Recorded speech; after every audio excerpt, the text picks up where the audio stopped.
S'il y a une compétence que tu dois avoir en tant que développeur, c'est ta capacité à résoudre des problèmes. Et là, 99% des gens se disent « Je le maîtrise déjà, c'est super », mais en réalité, vous êtes que 50% à vraiment le faire. Et pour toutes les personnes qui me posent des questions, je peux vous assurer que cette vidéo est une vraie masterclass et va vous aider énormément et va vous séparer de la masse afin de pouvoir vraiment être un développeur qui peut résoudre n'importe quel problème. Les techniques que je vais vous donner dans cette vidéo vous permettent de faire tout ce que vous voulez, de résoudre tous les problèmes du monde entier et de pouvoir créer les applications de vos rêves en une rapidité record. Mais avant de te donner les 3 méthodes qui fonctionnent à tous les coups si tu les suis, il faut que je parle d'un problème, c'est demander de l'aide à un autre développeur. Si tu m'envoies un message sur Twitter, ce qui m'arrive étrangement souvent, et que tu veux que je t'aide à résoudre un problème, eh ben avant que je t'aide, il faut que tu puisses me prouver que tu as tester l'intégralité des possibilités que tu avais en ton pouvoir, que tu as pris du temps, que tu t'es donné à fond pour résoudre ce problème toi-même. Parce que si tu passes ta vie à demander aux autres comment t'aider, comment faire, eh ben tu vas jamais réussir à être un développeur. Et certes, au début, tu as le droit de demander de l'aide à un coach, à un mentor, etc. Mais avant de demander de l'aide, tu dois toi-même résoudre les problèmes. Et c'est ça qu'on va parler ici. C'est les 9 fois sur 10 où tu vas résoudre le problème seul en suivant les 3 méthodes de cette vidéo. La technique 1, l'étape basique, c'est de devenir une machine de guerre à Google. Et en fait, là, tu me dis, non, mais c'est simple de faire une recherche Google. Non, mais pas du tout. Mais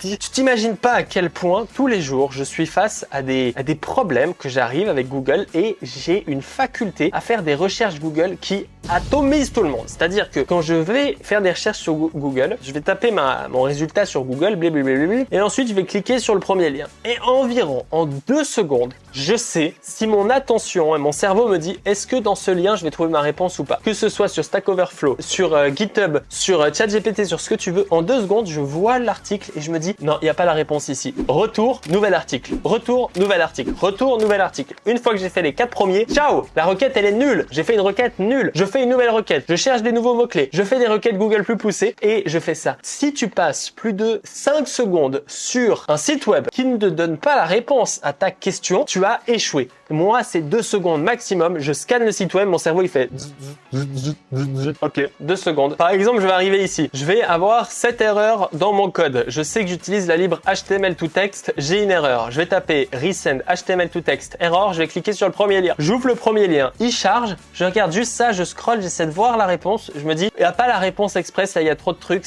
En plus, ça a été fermé comme ça automatiquement. En vrai, là, je l'aurais déjà fermé. Ensuite, je passe au deuxième lien. Stack Overflow. Là, 1, c'est bizarre. Je regarde ça. Bon, je vois que c'est pas totalement mon cas, mais je scrolle et là, je vois ce code-là. Here is the link to the bug mentioned in another answer.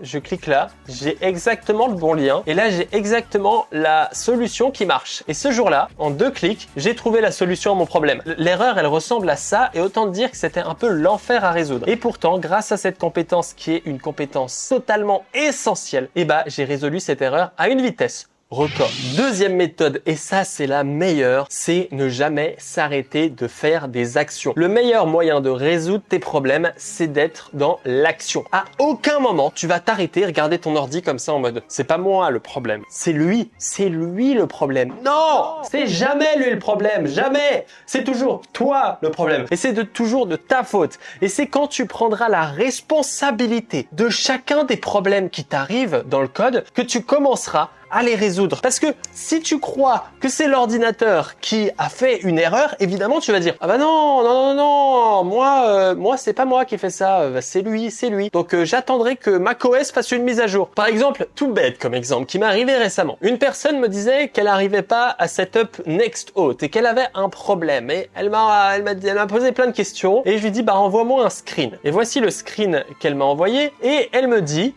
ici, et c'est ça qui est important, ici ce que je mets en avant c'est il est ici et j'ai bien redéployé, c'est incroyable comme saloperie. Et le fait qu'il dise ça, ça prouve que lui, il se dit c'est pas moi le problème. C'est cette saloperie le problème. Mais c'est jamais cette saloperie le problème. En l'occurrence, c'était bien lui le problème. Parce qu'au lieu d'écrire Nexthost, ici il a écrit Nexthost secret. Et donc il a fait une erreur dans le nom de la variable d'environnement. Et c'est cette erreur qui empêchait le build. Et encore une fois, c'était sa faute. Mais en mettant ici saloperie, il assume que c'est pas de sa faute, mais que c'est de la faute de l'application. Or, il faut être honnête, les ordinateurs, ils font ce que tu leur dis. Alors depuis l'intelligence artificielle, on peut être d'accord que c'est la faute d'OpenAI certaines choses, mais En réalité, tout est toujours de ta faute. Et c'est quand tu commences à prendre la responsabilité de 100% des problèmes qui t'arrivent dans ton code que tu commences à être toujours dans l'action et à te dire mais qu'est-ce que je peux faire? Comment je peux résoudre? Et moi, cette histoire d'action, j'y vais à un niveau que tu peux pas t'imaginer. Souvent, je prends tout mon code, je supprime presque tout, je le refais de zéro et tu vois, je supprime tout. Il n'y a plus d'erreur et je rajoute chaque élément un par un jusqu'à me dire ouh là là, cette ligne précisément elle fait une erreur. Cette ligne là, il faut que je la supprime. Et je fais ça et je résous mes erreurs. Quand tu as un problème, tu dois être dans l'action. Tu dois faire des choses, jamais t'arrêter, jamais accuser le monde entier. C'est toujours de ta faute, c'est toujours toi et tu dois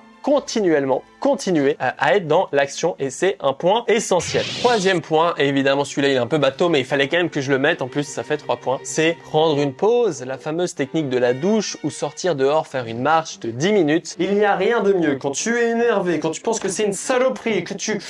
T'es comme ça.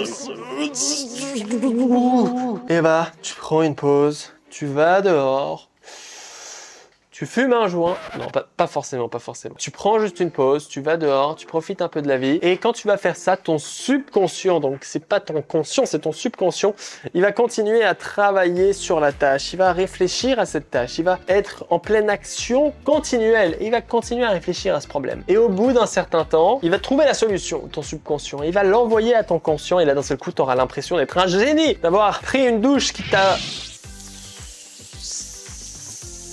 qui t'a donné l'information quoi et qui t'a marché sur des informations magiques, bref, et tu auras ta réponse à ta question. Si rien de tout ça fonctionne, là, tu vas pouvoir écrire toutes les actions que tu as prises, les sites que tu as visités, la pause que tu as faite, les recherches que tu as faites, etc., etc. Tu vas mettre tout ça dans un message, tu vas le poster sur Discord et tu vas demander de l'aide. Et là, tu vas économiser des heures de travail à n'importe qui veut t'aider. Et en faisant tout ça, voilà, enfin, on a résolu le problème. On est bon, on est chaud. Et c'est comme ça que pour moi, tu peux avancer. Merci d'avoir regardé cette vidéo. Si tu veux en savoir plus sur comment travailler efficacement, regarde ma vidéo sur le livre Deep Work de Cal Newport. C'est vraiment une masterclass. On se retrouve là-bas. On se dit à très bientôt. Abonne-toi à ma chaîne YouTube. Mets ton meilleur commentaire. De toute façon, je le lirai. À très bientôt. Ciao, ciao.